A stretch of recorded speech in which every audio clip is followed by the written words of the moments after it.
இறையேசுவில் என் அன்பு சகோதர சகோதரிகளே, ஆண்டவர் நாமத்திற்கு சோத்திரம். தினம் ஒரு ஜப வழியாக பேசிக்கொண்டிருப்பது உங்கள் அன்பு சகோதரன் பிரபு. எப்படிங்க இருக்கீங்க?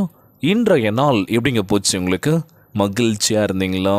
எப்போவுமே சந்தோஷமாக இருங்க. நம் ஆண்டவர் ஆகிய இயேசு கிறிஸ்து நம் ஜபங்களை எல்லாம் கேட்டு நம் அனைவரையும் ஆசீர்வதிக்க போகிறாரு.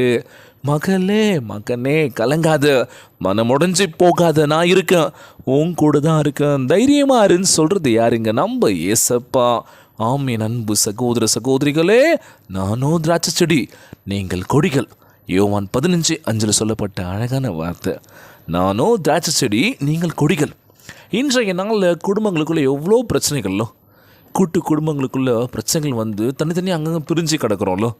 ஒரு காலகட்டத்தில் ஒன்றா இருக்கும் போது எப்படி இருந்துச்சு? சந்தோஷமாக இருந்துச்சுல்ல, எல்லாருமே இருந்தோம்ல. ஆனால் இப்போ பார்த்தீங்கன்னா 2 பேர் அவ்வளோதான், அங்கங்கே தனித்தனியாக இருக்கும். மூளை முடுக்கில் ஒவ்வொரு இடத்துல இருக்கும்ல. கூட்டு குடும்பமாக இருந்த அந்த தருணத்தை யோசித்து பார்க்கும்போது அப்படி இருந்துச்சுல்ல. பாட்டி மாக்கிட்டலாம் கேட்டு பாருங்க, நான் உங்கள் வீட்டில் இருந்தால் தாத்தா பாட்டிகிட்ட கேட்டு பாருங்கள், அப்படி இருந்துச்சுடா. ஆனால் இப்போ எங்கடா அப்படி இருக்குது? எல்லாம் ஆளுக்கு ஒரு திசையில் போயிட்டீங்க. சண்டைனா அவ்வளோதான், பிரிஞ்சு அங்கங்கே போயிடுறீங்க. திரும்பி சமாதானப்படுத்தலான்னு பார்த்தா எங்கள் வாயை அடிக்கிறீங்க, வயசாயிடுச்சு, மூலில் உட்கார் அப்படின்னு சொல்லி எத்தனை பேர் தாத்தா பாட்டி மிஸ் பண்ணுறோம்ல. அவங்க எவ்வளோ பேர் பொக்கிஷம்ல, அது நம்ம உணர்றது இல்லைல்ல. போனதுக்கப்புறம் ஃபீல் பண்ணுறோம்ல, எங்கள் தாத்தா பாட்டிலாம் அப்படி இப்படின்னு சொல்லி. ஆனால் இருக்கும்போது வேலையை பார்த்துட்டு போகணும், என்ன திரும்ப வயசாயிடுச்சுல, கம்னு உட்கார் அப்படின்னு சொல்லி என்ன பண்ணுறோம்? அவங்க வாயை அடைக்க ஆரம்பிக்கிறோம். உண்மையாக சொல்ல போன்னு வச்சுங்க, தாத்தா பாட்டிலாம் கதை சொல்லும் போது கேட்குறதுக்கு அவ்வளோ சூப்பராக இருக்கும். கதை கேட்டுகிட்டே தூங்குற அந்த தருணம் இருக்குது பார்த்தீங்களா, அப்படி இருக்கும்ல. எத்தனை பேர் மிஸ் பண்ணுறோம்ல. ஸோ வீட்டில் தாத்தா பாட்டி இருந்தால் நல்லா பார்த்துக்கோங்க. அவங்களுக்கு என்ன தேவையோ கண்டிப்பாக செய்யுங்க. அவங்கள திட்டுறது, அவங்கள கஷ்டப்படுத்துறதுல வேணாம்ல. குழந்த மாதிரி பார்த்துக்கணும்ல. நம்ம சின்ன வயசாக இருக்கும் போது தோல்லையும் மார்லையும் போட்டு அரவணைச்சு நம்மளுக்கு பிடிச்ச விஷயங்களை பண்ணுறது யார்? தாத்தா பாட்டி தான். அப்பா அம்மா வேலைக்கு போயிடுவாங்கல்ல, வீட்டில் தாத்தா பாட்டி தானே பார்த்துப்பாங்க. என் பேர குழந்தைங்க வந்துட்டால் போதும், உடனே தூக்கின்னு போய் என்ன பண்ணுவாங்க, என்ன வேணுமோன்னு சொல்லிட்டு வாங்கி கொடுப்பாங்கல்ல. அவ்வளோ சந்தோஷமாக இருக்கும்ல. ஆனால் இப்போ அப்படி இருக்கா? உங்கள் அப்பா என் வீட்டுக்கு வராரு, உங்கள் அம்மா என் வீட்டுக்கு வராங்க, பிரச்சனை ஆரம்பிக்குதுல்ல. ஸோ சோர்ந்து போகாதீங்க, உற்சாகமாக இருங்க, விட்டு கொடுத்து போங்க. வாழ்க்கையில் எதுக்கு சண்டை சச்சரவு?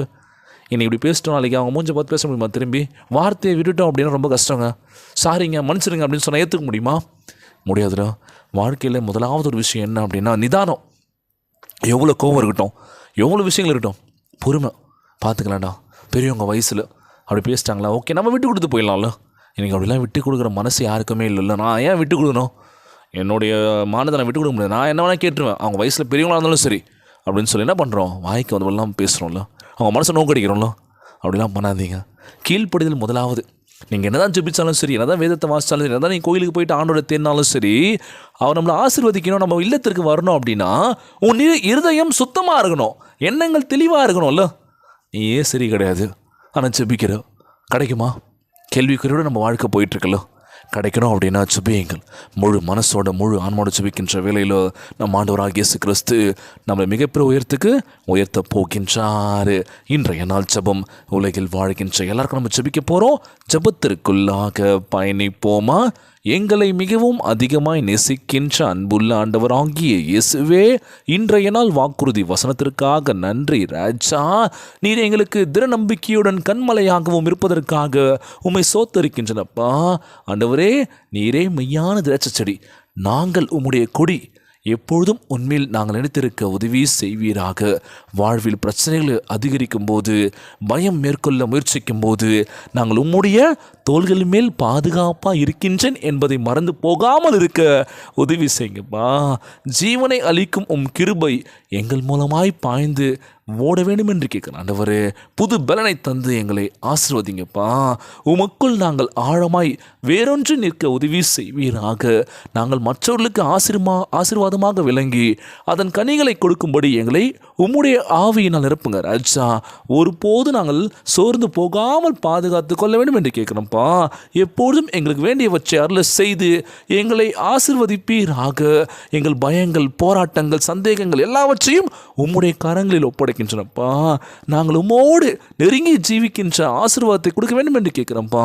எங்கள் வாழ்க்கை உமக்கு மகிமை கொண்டு வருவதாய் அமைய வேண்டும் என்று ஜெபிக்கிறான். இந்த ஜெபத்தை கேட்டுக்கொண்டிருக்கின்ற என் அன்பு சகோதர சகோதரிகள், என் அன்பான உறவுகள் எல்லோரையும் பார்த்துக்கோங்கப்பா. யாருக்கும் இந்த கஷ்டங்கள் துன்பங்களை கொடுத்துறாதீங்கப்பா. ஒற்றுமையுடன் சமாதானமாக இருக்க வேண்டும் என்று இன்றைய நாள் ஜெபம் இயேசுவின் விலையேற பெற்ற நாமத்தினால் ஜெபிக்கின்றேன் நல்ல பிதாவே, ஆமேன். ஆமேன். இயேசுவுக்கே புகழ், இயேசுவுக்கே நன்றி. மரியே வாழ்க. God bless you all.